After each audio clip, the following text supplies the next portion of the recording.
And this is very cool. Oh,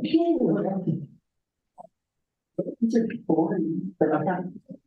Yeah, they do. Who else has been out the last 30 days? Recording stopped. Recording in progress. Call to order the regular meeting of the Rio Dell City Council. Roll call, please. Mayor Barnes? Here. Mayor Pro Tem Carter? Here. Councilmember Orr? Here. Councilmember Wilson? Here. Councilmember Woodall? Here. Please stand for the Pledge of Allegiance.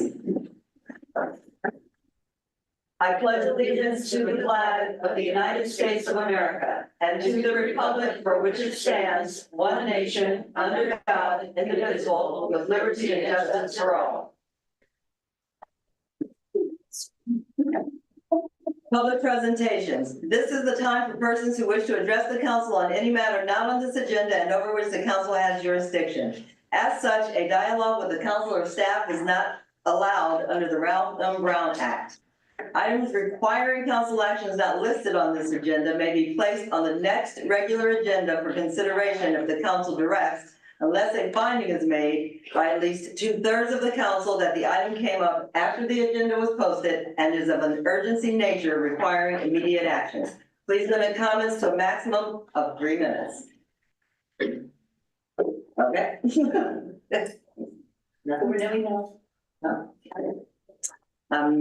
Seeing no public outcries, we will move on to the consent calendar. Is there any item that would council would like to pull from the consent calendar? Item 6. Okay, we will pull item number 6. Anyone else? Any member of the public? Okay, then I will ask for a motion to approve items 1 through 5 of the consent calendar. So moved. Have a motion? Second. We have a second. Motion carries 5-0.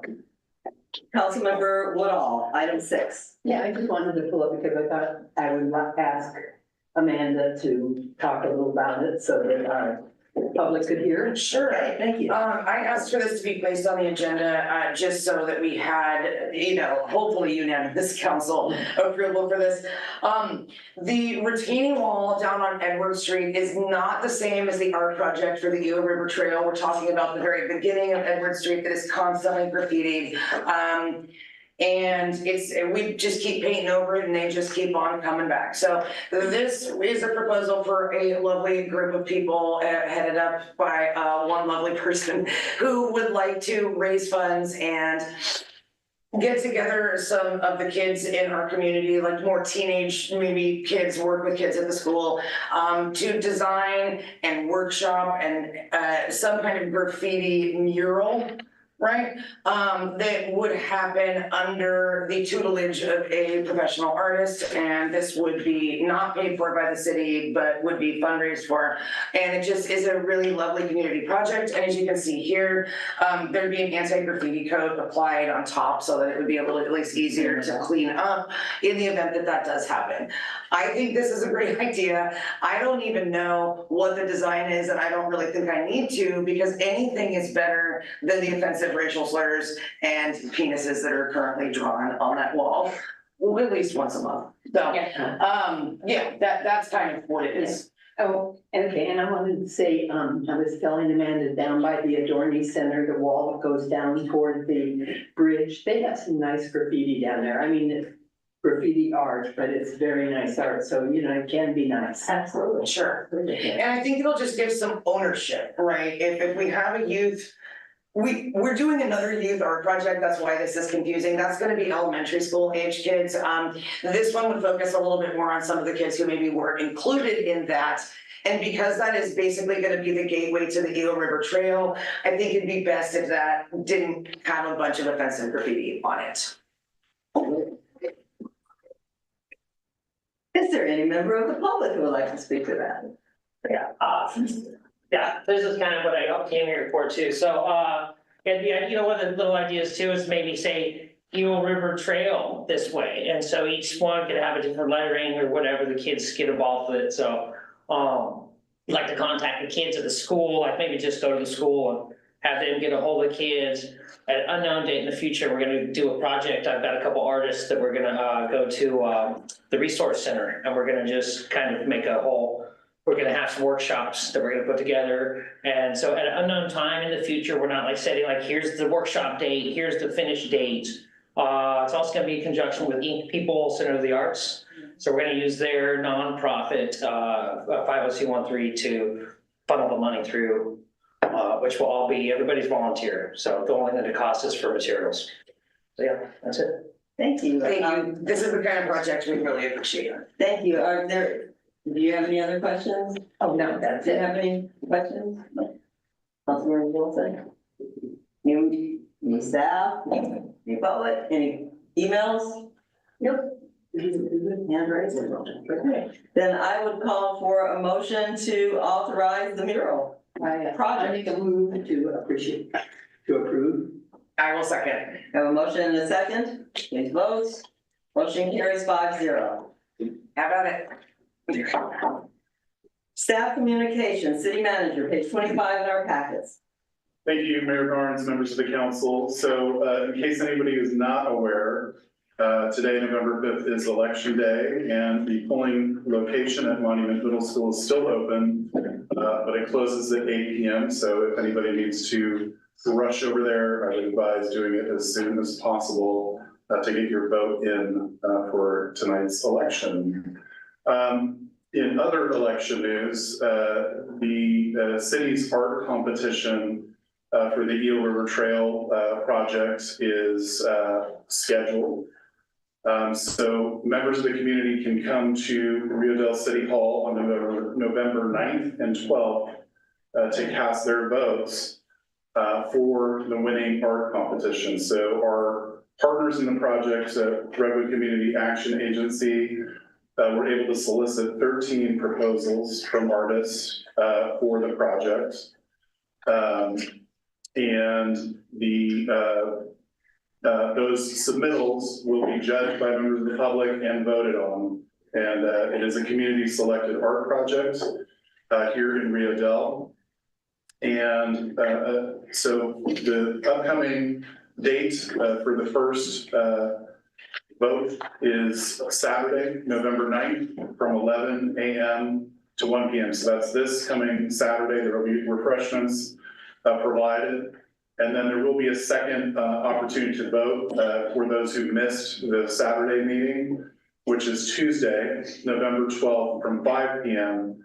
To 7 p.m. So from there, the final three winners, or there will be a winner.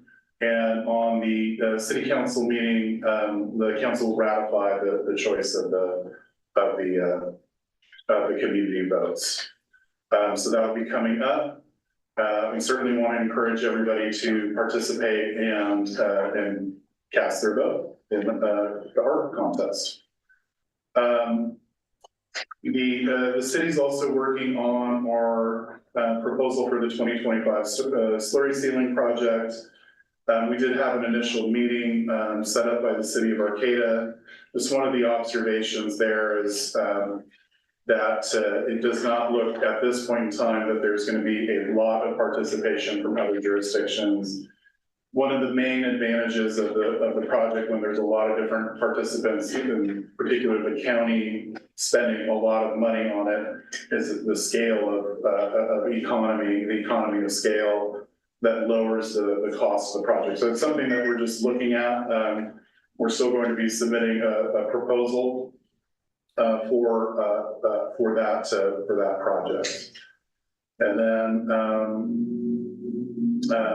staff has been working with Caltrans recently on the bridge replacement project for the northbound 101, just on the north end of town, problem solving some water displacement of water lines for the city. And I want to just give a kudos to the senior management at Caltrans for being open to holding a meeting and communicating with us and proactively looking into some of the issues that we raised with the bridge replacement project. None of them are insurmountable obstacles, but it was nice to receive that support from senior management. With that, we're happy to answer any questions that are in the staff report. Thank you, City Manager. I'd like to say, first of all, thank you to the staff and to everyone who was involved in getting our solid waste situation under control. And if we are not the only one, we are likely to be one of the few, if not the only one, to be in compliance. And that's awesome, and we appreciate all the work that staff has put into it. I just have one question on the bridge thing. Is the walkway bike side, is that in the conversations? Yeah, so the council received a presentation about a year ago on the topic, and my understanding is that there is going to be a space available for the cross connection. We can reach out to them to see if there were any updated designs or visuals and distribute those to the council. You may recall that they were kind of focused in their presentation on the art aspect of the bridge replacement and the fish design that was going to be utilized on the river, but on the bridge. But we can follow back up and see if there are any new designs. Thank you. Mayor Pro Tem. I was just gonna ask about the bike lane, so that's it for me. No further questions. Thank you. Councilmember Orr. Councilmember Woodall. She's gone. She knew. She knew. Councilmember Wilson. No, everything's fine, just as a point, Saturdays and nights, not day.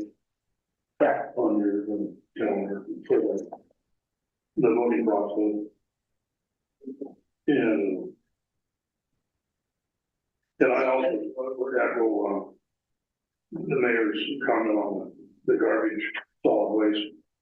The other city, I don't know what their issue is, but they're not taking it seemingly seriously, or there's some reason they're holding back and not moving ahead on it.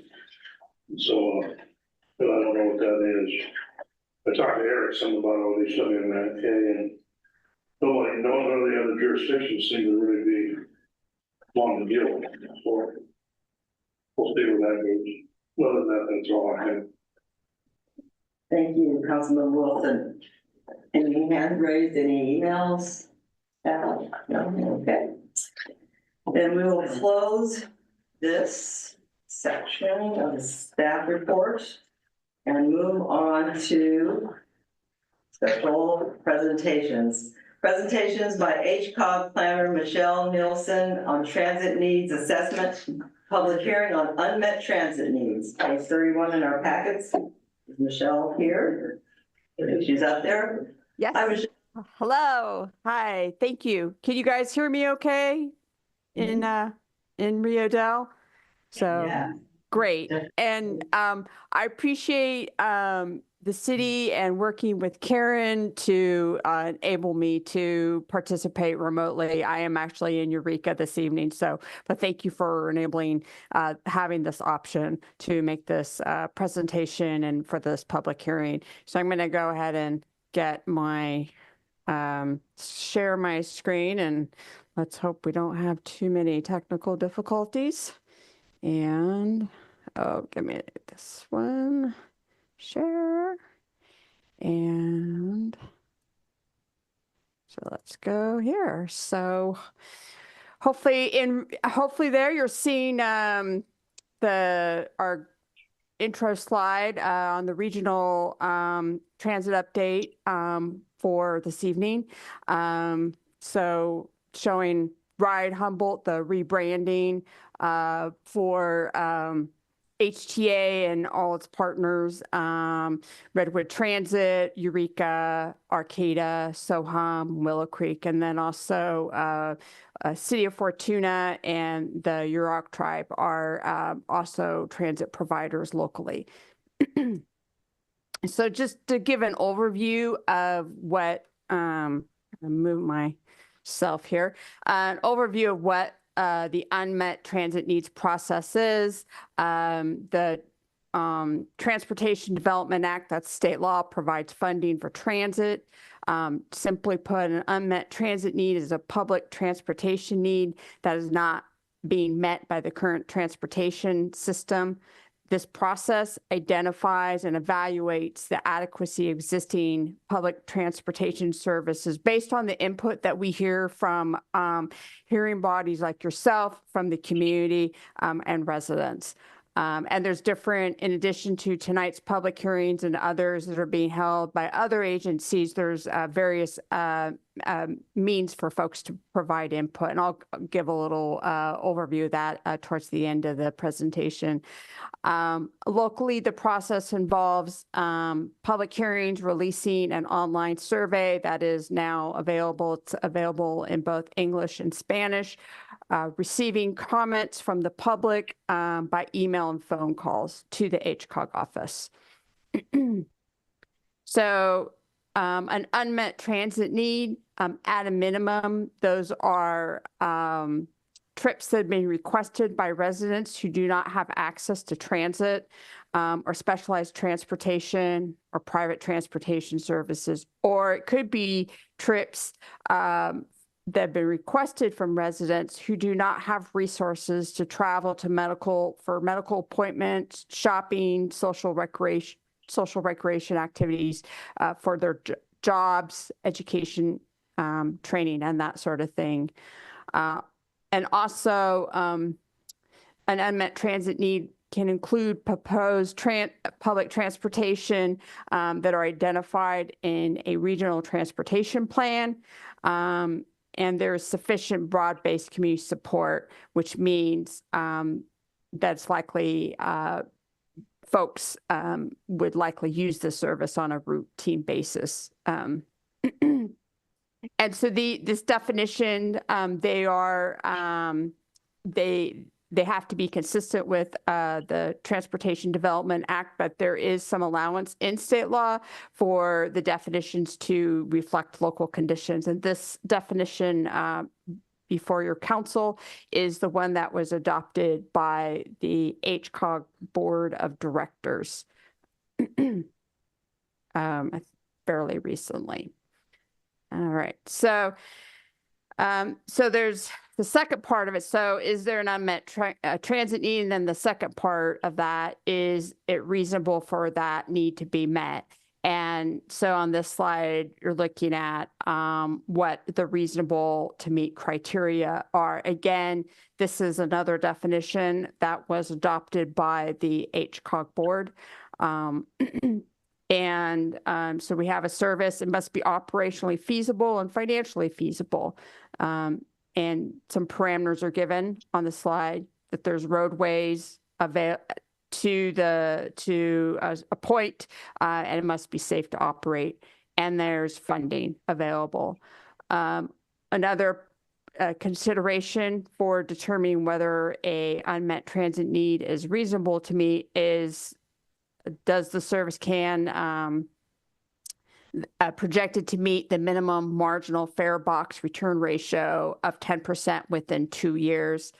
And also that changes are in addition to an unmet need that should have sufficient broad-based community support. Again, going back to people who have requested the service are likely to use it, and that there's at least 2 of those. So just an overview of the cycle. So we are at this current phase here, the public comment period. We're taking public input until the end of the year through the agency hearings. HCOG board itself will have a public hearing on December 19th. Like I mentioned, there's the online survey. Members of the public can call the HCOG office or email, and I have that information on the last slide, and I can share it with this presentation with the slide if there's information in here that could be helpful to distribute to the community. Michelle. Yes. So is there any way you can make that bigger? Because we literally cannot see anything but the slide itself. Yeah, let me see what I can do. Let me first get control of my mouse here and get it to not be this thing. Okay. Well, we'll just do it over here. Let's see. So is that a little bit easier to see? Is it bigger? Well, it is bigger, but it's not like the whole screen, I think. But as long as you supply us with, I guess that'll be sufficient. Yeah. So we're here now, till the end of the year, January, go back, compile all those comments that we get. And also we review those with the transit operators. Then, we start preparing the draft report.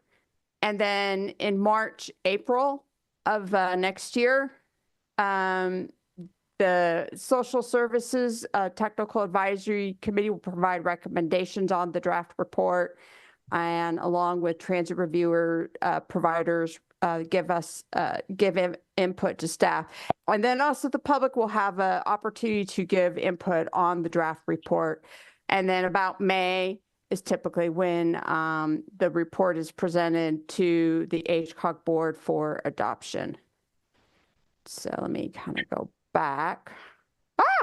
Oh my. Let's see. But yeah, I'll be happy to provide it afterwards.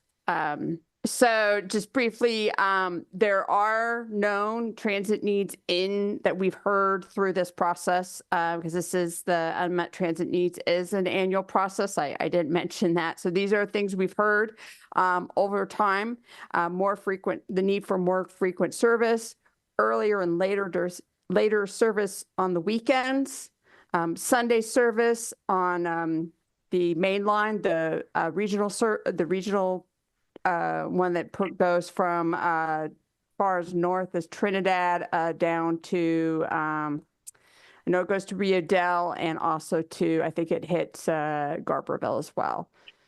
And then later night service on Friday and Saturday night between Eureka and Arcata. So in terms of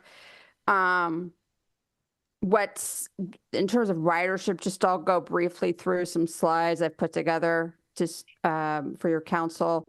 So this shows HTA ridership changes over time on the fiscal year. We have the two main lines here, or two lines that have large counts, the region and Eureka, as you can see. So the turquoise color is the most recent fiscal year.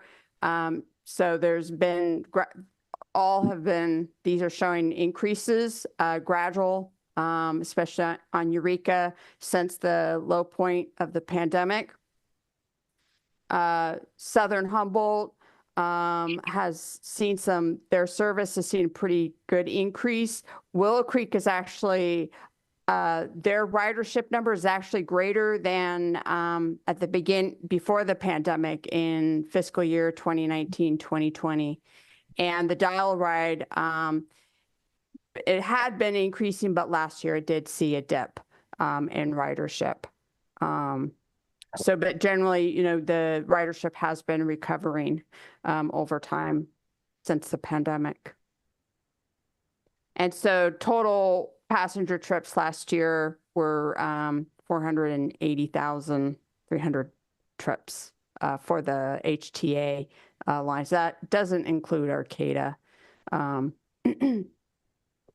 So just this graph just shows kind of the same data, but stretched out over time. And with the deltas between 2022, 2023, and 2024. So continuing to see increases since the pandemic, but a little bit of a slowing in the most recent fiscal year.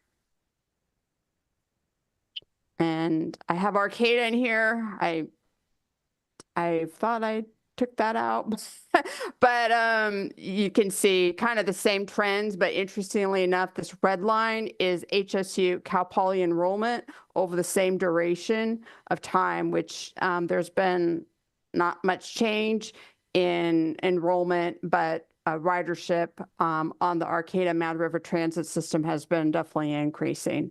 So that's kind of an interesting trend. And then in terms of what HTA has new services and new initiatives they've undertaken, they are adding hydrogen fueling station, hydrogen buses.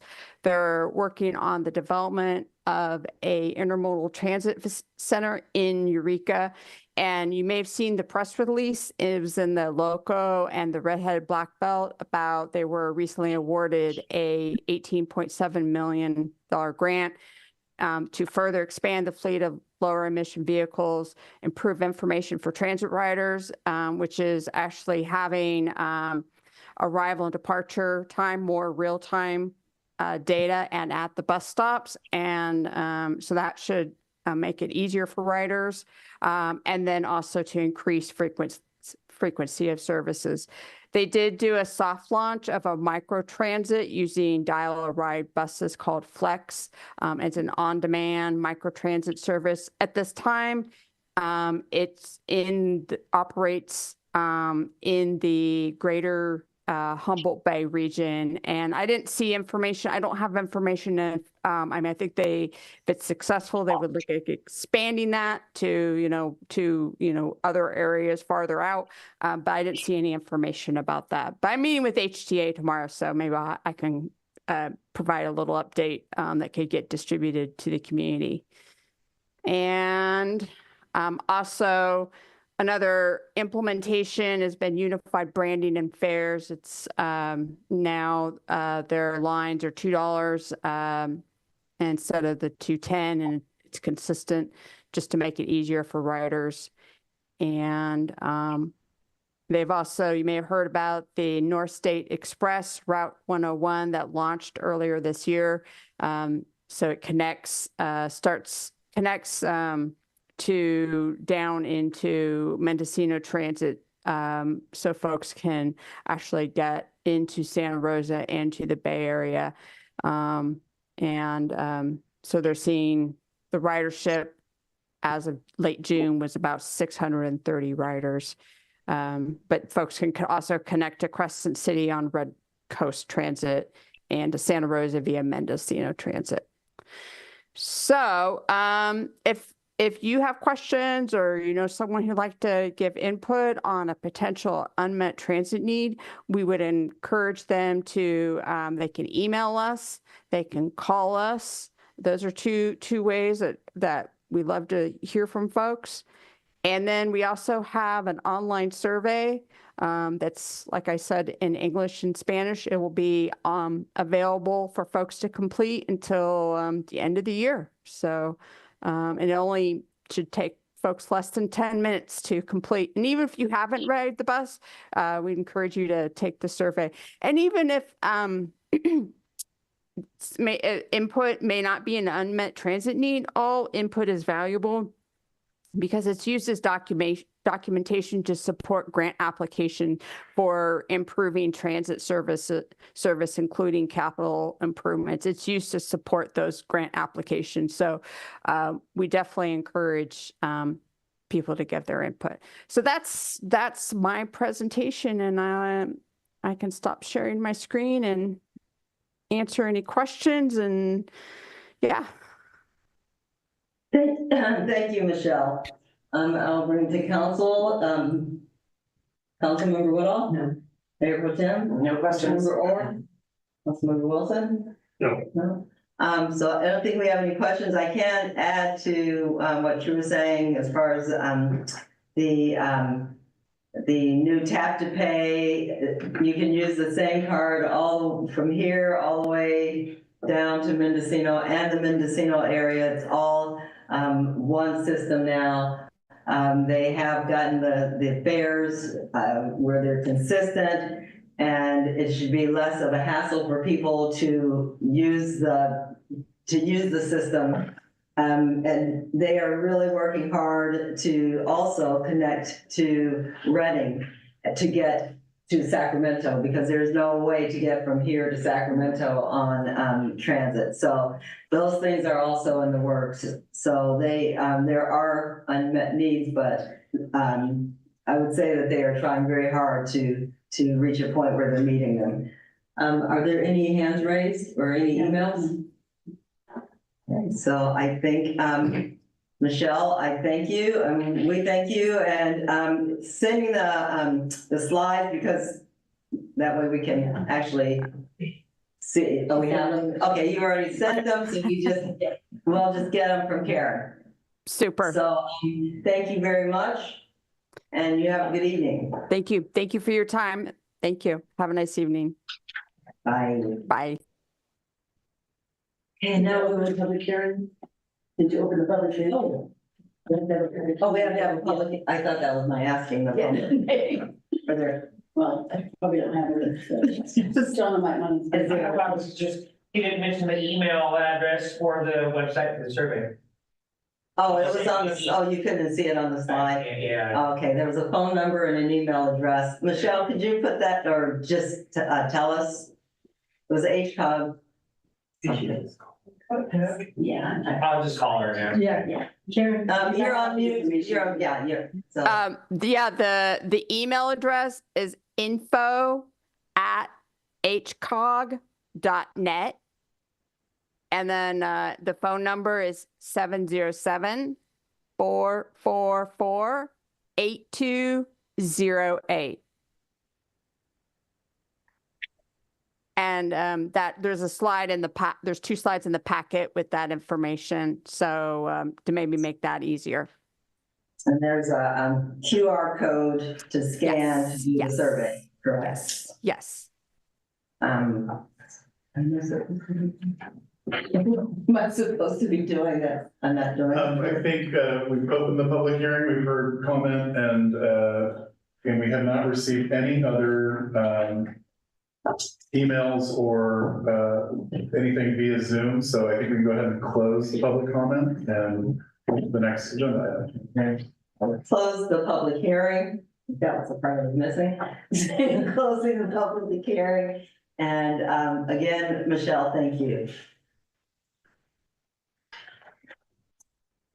Now we will move on to the presentation of our annual financial report for fiscal year 2023-24, page 38 in our packets. City Manager. Thank you, Mayor Garnes and members of the council. I'll go ahead and hand this over to Mr. Sanborn. Thank you, City Manager. Good evening, Mayor Garnes and members of the City Council. The annual financial report summarizes and analyzes the city's financial performance for fiscal year 2023-2024. Details of the report describe revenues and expenditures incurred during the fiscal year and explain material differences between the values and adjusted budget. Financial reserves and fund balances are also updated at the terminus of the fiscal year. This report was created using unaudited financials as of June 30th, 2024, and we anticipate the audit to be completed in early 2025. The city has 3 main fund types within which its finances are consolidated: the general fund, enterprise funds consisting of water and sewer, and special revenue funds. City revenues exceeded expenses by just over $215,000, principally due to increases in the CDBG fund, cannabis tax revenue, and interest earned from the local agency investment account fund. This slide compares actual revenues and expenses to the budgeted amounts for major funds. Revenue amongst the major funds was 10.3% higher than estimated. Water and sewer reported increased revenues, in part due to an increase in grant-funded sewer studies and reimbursements received from claims associated with the December 2022 earthquake event. Total expenditures among the major funds were under budget by 6.3%. General fund expenditures were lower than budgeted by 19%, primarily due to budgeted capital projects not being completed. The city's fund balance totaled over $8.8 million as of the end of the fiscal year. The city expects total fund balances to decrease over the current fiscal year as American Rescue Plan Act or ARPA revenues are expended and large grant projects continue to progress towards completion. General fund revenues were roughly 18% more than budgeted. The city recorded higher than anticipated cannabis revenues, 45% over the budgeted amounts, along with reimbursement from the state and Cal OES for claims associated with specific earthquake expenses recorded in other revenues. The city's general fund realized $61,338 in interest revenues, and across all funds, due largely to the city's proactive decision to invest excess liquidity into LAIF, we brought in nearly $322,000 in interest in the last fiscal year. City general fund major revenues were $1.55 million for fiscal year 2023-24, with property taxes in lieu of vehicle license fees and retail sales tax bringing in over $504,000 and $635,000 respectively. General fund expenditures were $1.65 million, or $387,000 under budget due to budgeted and not completed capital projects and generally lower department spending. Most notably, the city manager and police budget were combined at $215,000 under budget due to unfilled staff positions that were budgeted but not filled. Street revenues were 6% higher than budgeted, primarily due to higher revenues received across all the funds. Actual expenditures were 7% above budget due to capital projects being completed. The street funds consist of gas tax, SB1 road maintenance and rehab account, TDA funds, and RSTP revenues and expenditures. Actual revenues for the sewer enterprise funds were 4% more than budgeted, and expenditures were 2% less than the budgeted allocations. This variance is attributed to expenses directly related to the earthquake and increase in energy and insurance costs. Sewer fund balances decreased by $92,901, or 7% less than estimated during the 2023-24 budget. Actual revenues for the Water Enterprise Fund were 7% more than budgeted, and expenditures were less than 1% more than budgeted. The variance in Water Capital Fund 062 is directly related to emergency earthquake expenditures, while water operations are mainly lower due to salary savings. Water fund balances increased by 2% more than estimated during the 2023-24 budget development. Other major funds included in the Special Revenues Fund include the Building Fund, the Supplemental Law Enforcement Services Fund, and the CDBG Fund. The Building Fund receives a general fund transfer annually to cover excess expenditures over revenues. The Supplemental Law Enforcement Services Fund supplements law enforcement services, such as salaries and benefit costs. And the CDBG Fund had a balance of $666,180. These funds are currently under contract with the County of Humboldt to offer loans to qualified applicants impacted by the 2022 earthquake disaster. A new section of the annual financial report is the financial impacts of the December 2022 earthquake disaster. The city is working with our partners at Cal OES to file claims for reimbursements related to earthquake damage in the community. The city is entitled to 75% reimbursement for qualified expenses, with the opportunity to request 100% reimbursement on a project-by-project basis. Now, as you can see on the chart, the city has actually received the 100% on a handful of projects that we've submitted for. As of June 30th, 2024, the city incurred over $830,000 in earthquake-related expenditures, split between the general fund, sewer, and water enterprise funds. Of these items, the city has submitted reimbursement claims for 7 of them and have received reimbursement for 6, in the amount of $442,274. The master earthquake list is a project with a cost of nearly $36 million, and the city's 25% cost share, if no additional reimbursements were granted, would be just over $9 million. One additional item covered in the annual report is a 10-year comparison. The city has seen significant change in the last decade. Natural disasters, pandemics, and the fall of the local cannabis industry have challenged Rio Dell and Humboldt County in many different ways. Despite these challenges, the city continues to grow. The general fund balance has increased by 69% in the last 10 years to $1.8 million. The city's enterprise funds have also seen increased revenues and expenditures over time. Sewer operations revenues have increased by 30% and expenditures by 46%. Water operations revenues have increased by 52%, with expenditures increasing by 15% over that same period of time. I'd like to thank you all for your time this evening. I'd be happy to answer any questions you may have. Thank you, Travis. Thank you for all your hard work. It's a lot. Mayor Pro Tem. I just really appreciate how well you boil all that down and how pretty your PowerPoints are. It's a lot of complicated information and you make it understandable. And also thank you for ending on a high note. I like the 10-year comparison. You know, sometimes things seem really tough and hard and down, Right. but I appreciate that. No, Yeah, it's good to get a micro look at it and kind of back out a little bit. And get Yes, the picture, so. I appreciate that. But no questions. Thank you so much. Councilmember Wilson?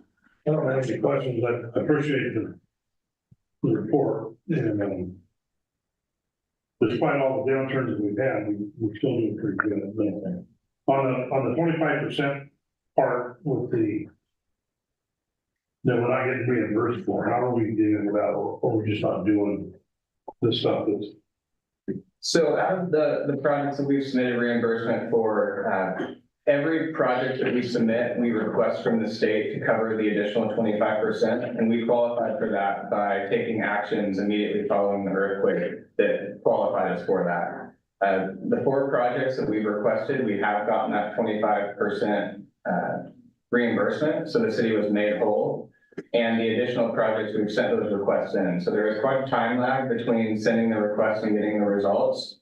But we're incredibly pleased that the initial tranche of our requests have been, positively reacted to.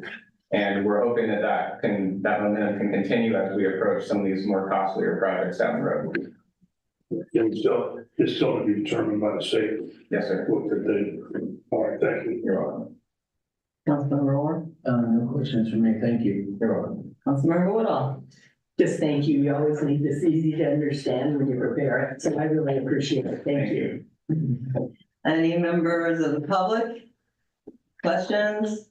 Hands raised? Email? Okay. Well, thank you, Travis. Thank the entire staff. I mean, because Sure. you give information to him and then he puts it all together. So it's a team effort. And thank you all for everything you've done. You two do down there. All right, so we will, there is no action, so we will move on to item 2. No, I'm sorry, we will move on to special call items. Item 1, authorize staff to develop and issue an RFP for additions to the dog park.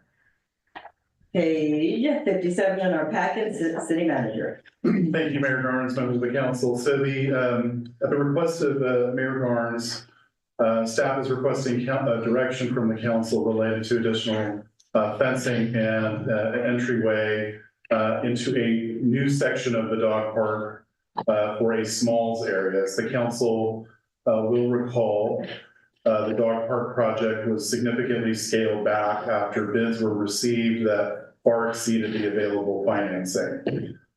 So in the end, the dog park did not include an area for the exclusive use of smaller dogs. And that can be a common feature in many dog parks across the area. Staff did do some initial research to develop a portion of the dog park related to this issue. And basically, the related work would involve obviously new fencing and also a kind of a new portion of the entryway. So typical dog park format, there is kind of a 2-gate airlock entryway where you take a leash dog into the unleashing area, unleash it, you have the door closed behind you, and then you can open the door inwards to the dog park. So that area would need to be expanded, and then new fencing would need to be placed within the existing footprint of the dog park for a Smalls area. So staff did do some initial quick outreach to gauge some cost estimates related to these additions, in addition to the labor associated with that. These estimates are about $6,000 roughly. Now, the caveat to this is not an official bidded submittal. And so a contractor working under an RFP and an agreement with the city would need to purchase certain insurances, would need to be able to pay prevailing wage, and also there's a bunch of state compliance paperwork that has to be filled out that not every contractor is able to do or willing to do. So this is if this were to be put out to bid, most likely the cost would significantly inflate. I don't think it would exceed $12,000, but maybe somewhere in between 6 and 12 is my guess. So basically, staff is looking for direction, either to authorize the development of an RFP, issuance of an RFP for this addition. We would then, of course, return to the council for the approval and budget adjustments for this addition to the dog park. So with that, I will go ahead and return it back to the mayor and see if there's any additional comment. Okay, and I just, when I approached the city manager, the main reason that, well, first of all, I thought that there was gonna be a small section, and then there wasn't. But that was because we did have to back off because of the numbers at the time. And so I clearly, everyone knows I have a small dog. I went to the dog park. There was someone in there with a big, it was a pit bull. Could have been nice, I don't know. I didn't approach the pup, but the person was there. They looked up, they saw us. They didn't say whether the dog was friendly or not. They didn't make any motion to leave so that, two other little smaller dogs could come in, and basically they didn't have to, but it's not a one dog park. That's not the goal of a dog park, is for one dog. And so most dog parks, I don't know that all of them, but most dog parks do have a small section for the smaller dogs because they can get hurt, they can be afraid of the bigger dogs, and so on and so forth. And so I just thought it would be nice for us to have that, because I know that it's not just me. There's a lot of people that have small dogs. And also, there are people who come from out of town. And when you go into when you're traveling, you look up dog parks. And you can, a lot of people who are, big dog people, I don't mean big, large dogs, I mean just big dog people, they love dogs. They look for a way, look for a space to take their dogs so they can take them off leash and have them play. And a small dog section would be very helpful to people who have smaller dogs coming through. You plan to come here, you get here, and there is no small dog section, and there's big dogs in the dog park. So I just think it is something that even if we don't do now, we should keep on our radar to do in the future. I think it is worthwhile to do, and I think it's important to do. So that's why I brought that to the city manager and asked him to bring it to the council to have this conversation. And that's all I have. So I will, who wants, Julie? I've had somebody in the community ask me about that, having a smaller area for smaller dogs. Even if the big dogs are friendly, they can run over it. Yeah, for the smaller dogs, and she was interested in having that done. Make no sense. Sometimes you gotta protect the big dogs from those vicious. Well, it's true. It's true. It's true. No, I'm in favor of this. I also think anything that polishes and legitimizes that park, it all makes it look nicer and more official is a good idea for us too. So yeah, I'm fine with this. Councilmember Moore? I agree. I think adding a small section would make it look more like a dog park than a fenced yard. So. Okay. Councilmember Wilson? I'm with you. I thought there was a small dog park. I know we scaled back because we had stuff in there. What was the additional 6,000 for? This looked pretty competitive with the fence. But what was the additional 6,000? So it includes powder coated rails, corner posts. I think he means the additional, to get from 6 to 12. Oh, well, Yeah, so this would be like the cost if a private individual were to bid out a project, but government doesn't work that way. The city is required, and all contractors who work for the city on projects in excess of, I believe, $500, have to pay prevailing wages. So those are set by the state of California based off of not really the Rio Dell area, but larger, kind of Bay Area and sets. So when we do pave a road, for example, those all have to be prevailing wage jobs. Any public works project pretty much that we engage in has to pay those union wages. And so there's also a verification process through the Department of Industrial Relations and a bunch of kind of paperwork related to complying with that. And it is the contractor themselves that is liable for non-compliance with prevailing wage. So in addition to that, there are certain insurance requirements as well that add to the cost that, this bid doesn't exactly cover. All right, thank you for clarifying that. Well, I'd like to see it done. I was hoping there would be a way we could do it in steps, so it looks like whatever you're gonna do, you're gonna have to do it as a full project to do it, in order to do it. And we don't have any budgeted, let's see if it is. No, there are definitely pockets of funding in the city to do an additional capital project. So I'm not really concerned about, this portion of funding it. If you recall, we had an original budget. The dog park was originally grant funded. The original scope was about $180,000.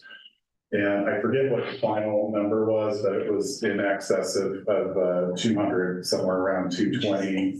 Yeah, $212,000 to do that. And so that's why, and you look at it and you ask yourself, it's a fenced in yard, and that is a $212,000 fenced in yard because the local government is required to do prevailing wage and all these other requirements that the contractor has to follow through on. So they're very expensive projects. Well, hopefully we can find a pocket that's underutilized that we can take and move this over to the, because I'm sure the community would respond well to the small dog idea. That's all.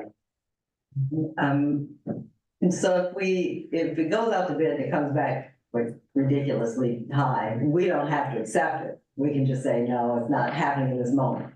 Yeah, so this is kind of like a two-step process. Council authorizes staff to go ahead and issue an RFP. We get the bids back. And then you'll know what the actual number is, Yeah. and then you would make that decision, yes or no, so. Thank you. Any questions? Donald? Yeah. Any answers? Any emails? Okay, then is there a motion to authorize the staff to develop and issue an RFP for additions to the dog park and return to council for approval? So moved. Have a motion, is there a second? Second. Have a motion and a second? Motion carries 5-0. Thank you, everyone. Now we will,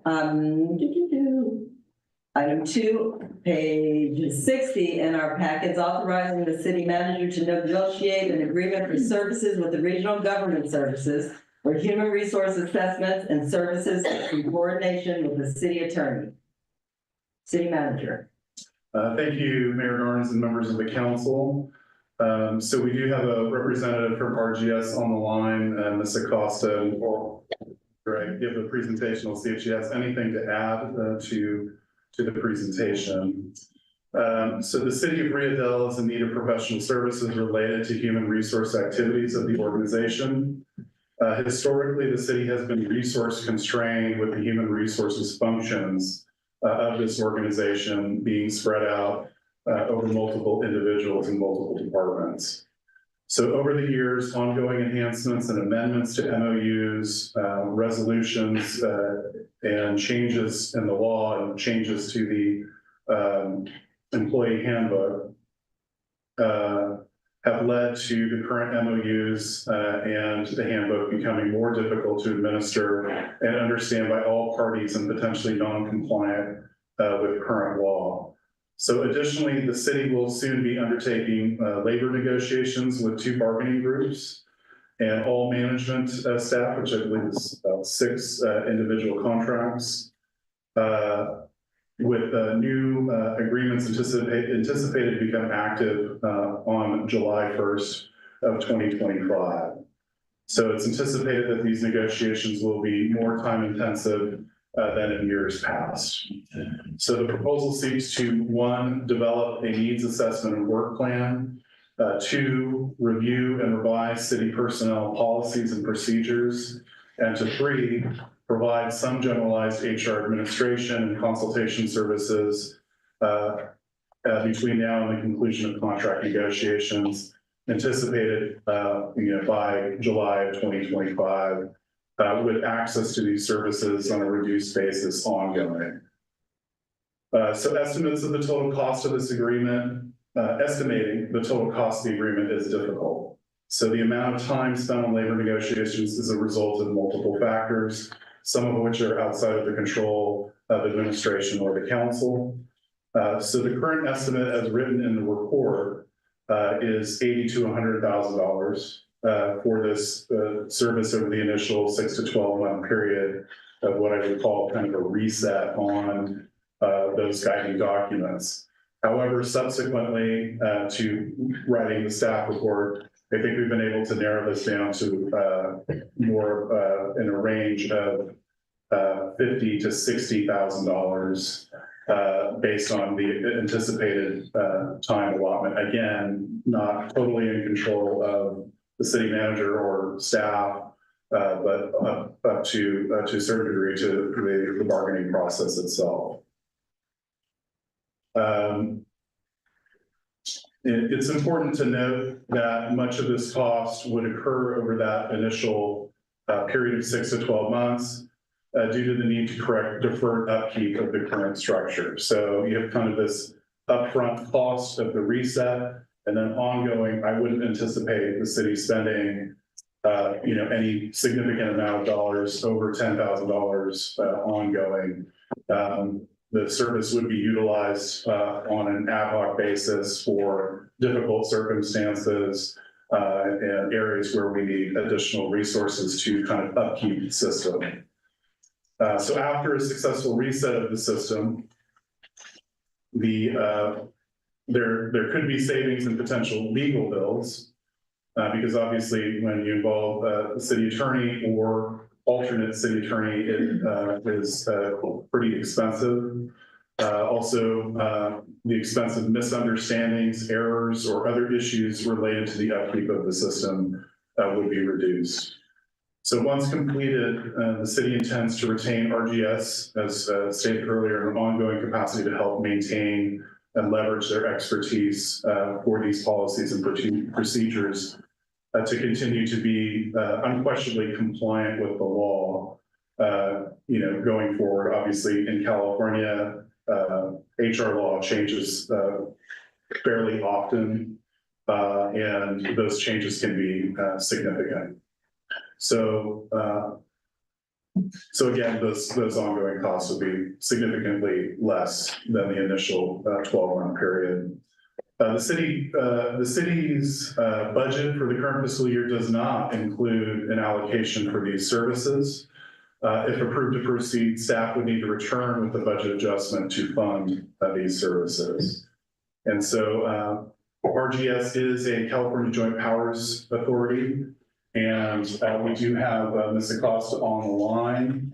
If there's anything else that she would want to add before we go ahead and turn this back to the council. So hopefully. Good evening, Mayor, council members. My name is Fanny Acosta. I oversee the human resources service lines for RGS.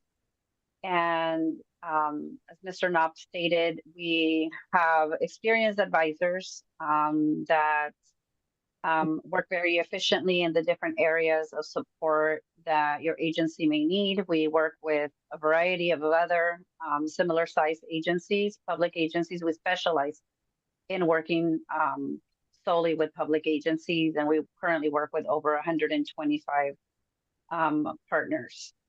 And I'm happy to answer any questions that you may have. Thank you for being here.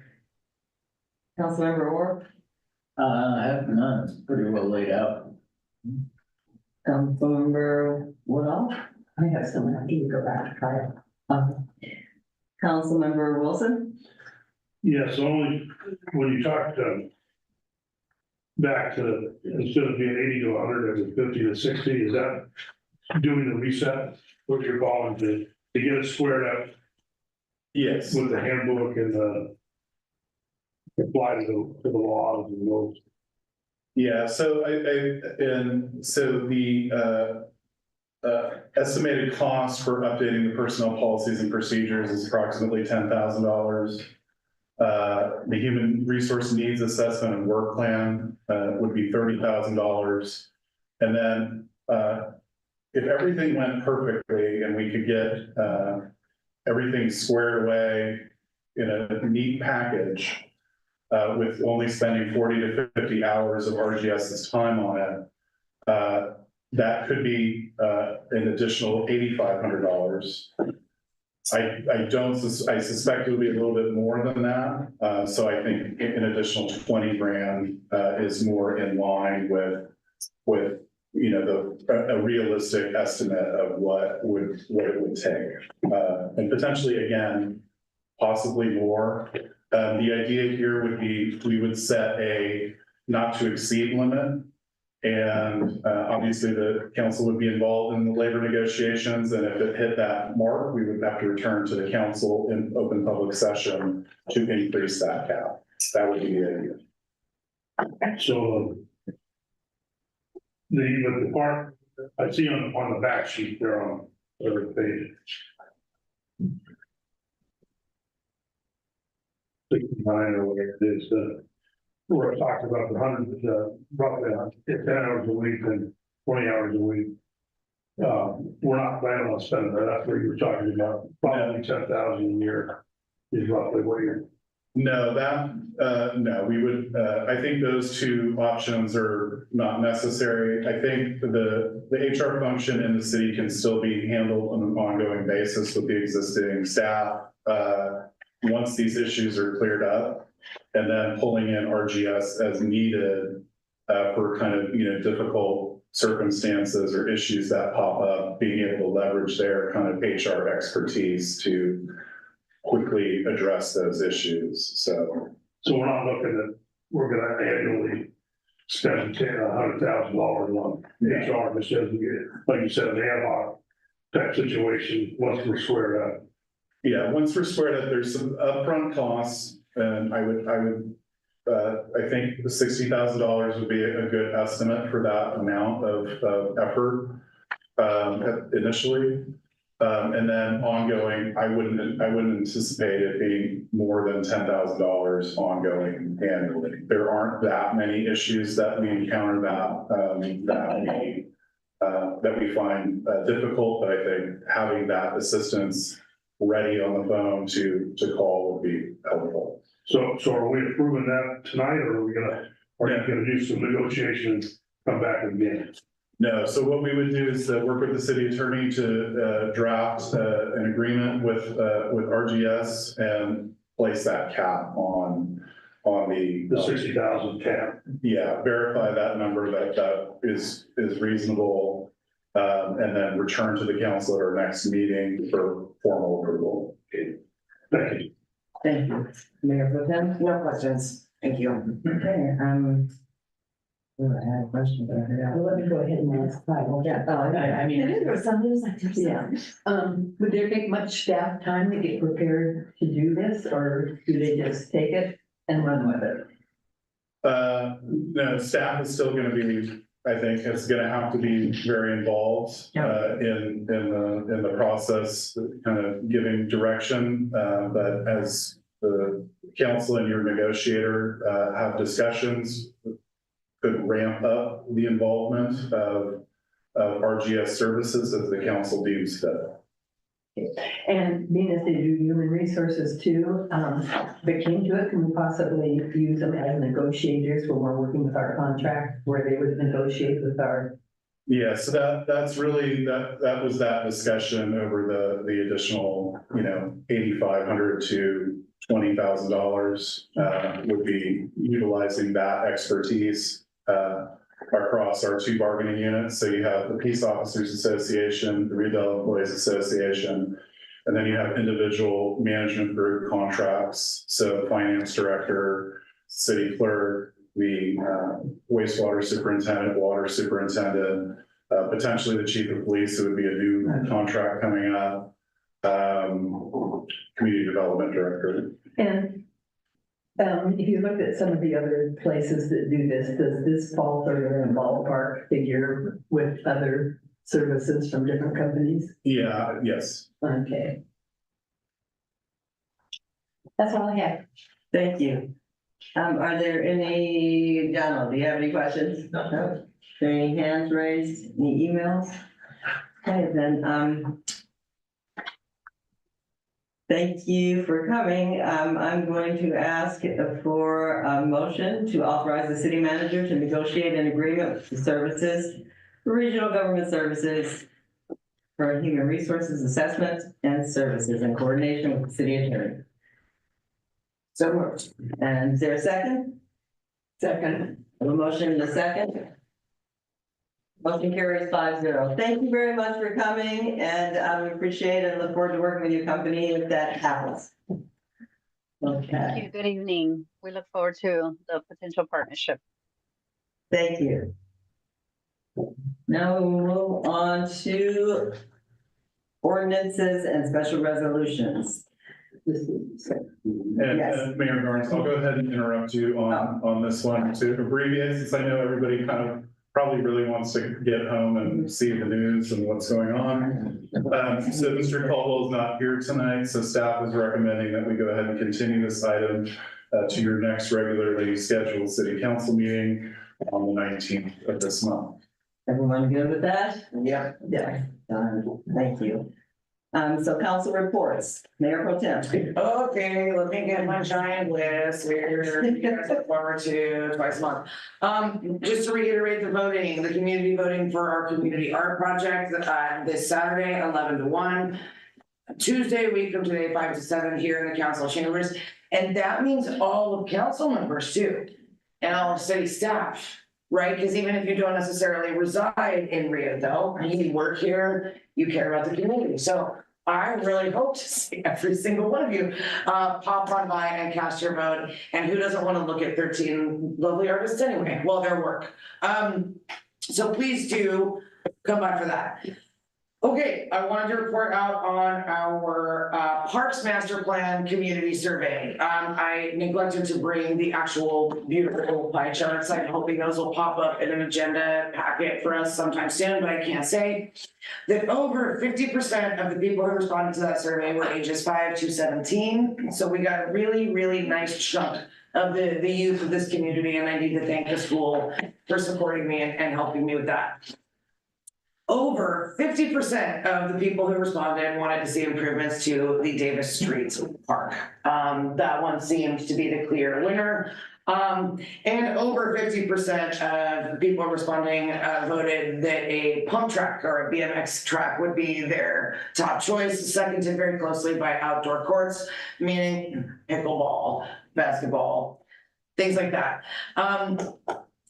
I really think that the city should purchase a chunk of the Davis Street Park from the school district. It's a long, lengthy process and it's a long game here.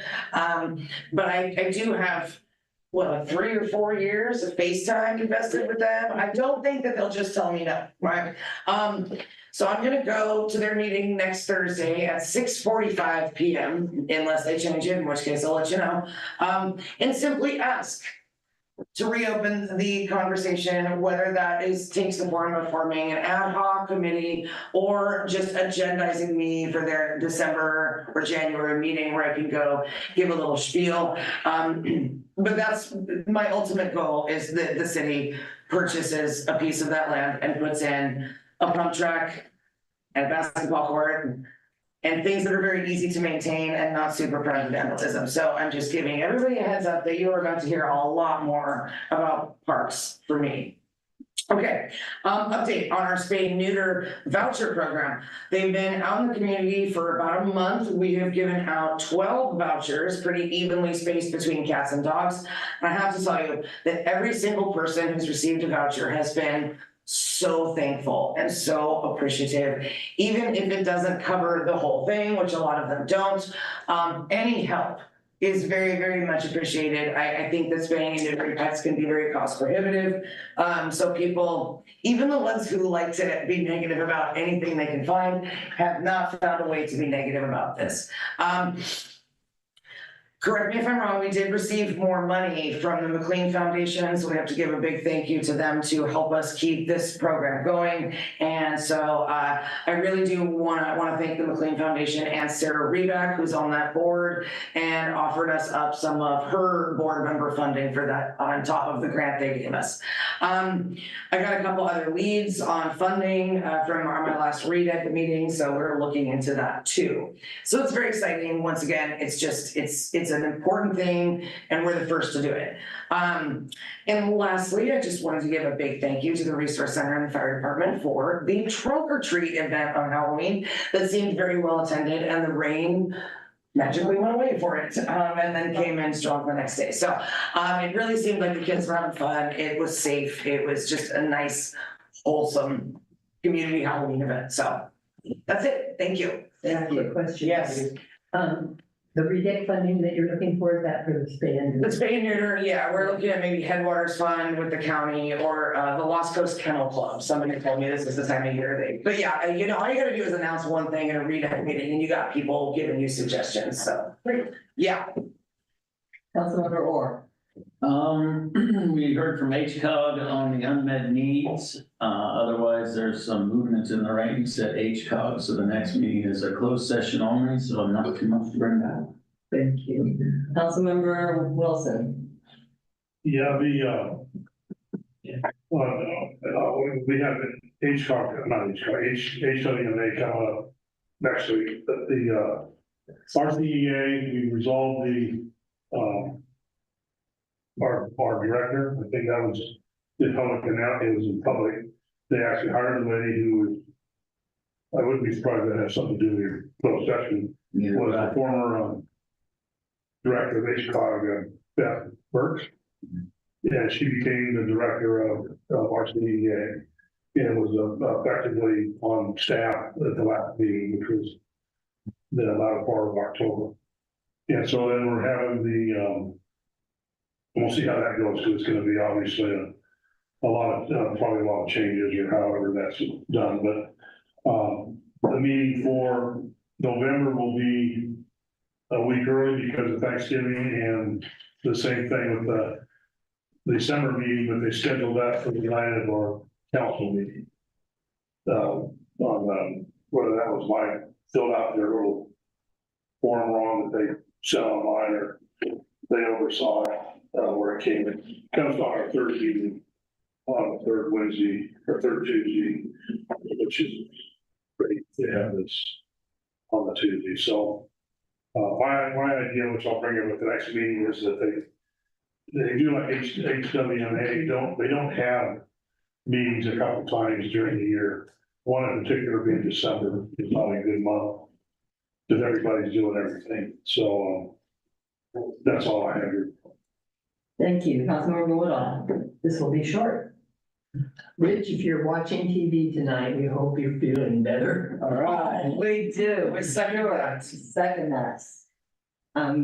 Thank you. And I just want to ask the city manager, is that something that needs to be on the agenda or consensus as far as the vice mayor going to the school board and saying, we want to agendize this and talk about it, is that something that the council needs to do before she does that? You know, I'm trying to remember if there was, and Karen might be able to help me with this, if we had a, liaisons already assigned to the school district. We have liaisons I don't think I so. don't think so, no. for the fire district and the school It's district. fire and, yeah, not the school. Not For the the school. It's been me for 3 years. It's been voluntary.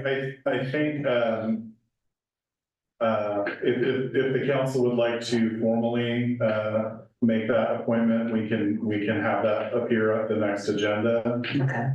Or we could let it go for now and allow the council member to attend the meeting prior to official authorization to. And I just want to reiterate, all I'm gonna do is say, hey, guys, how do you think we should talk about this? For all I know, they're gonna say, no, get out of here. Right. I don't think they're gonna say that. Right. But I would like to just read the room and then come back from there and decide if it's an ad hoc or what we're doing. Okay.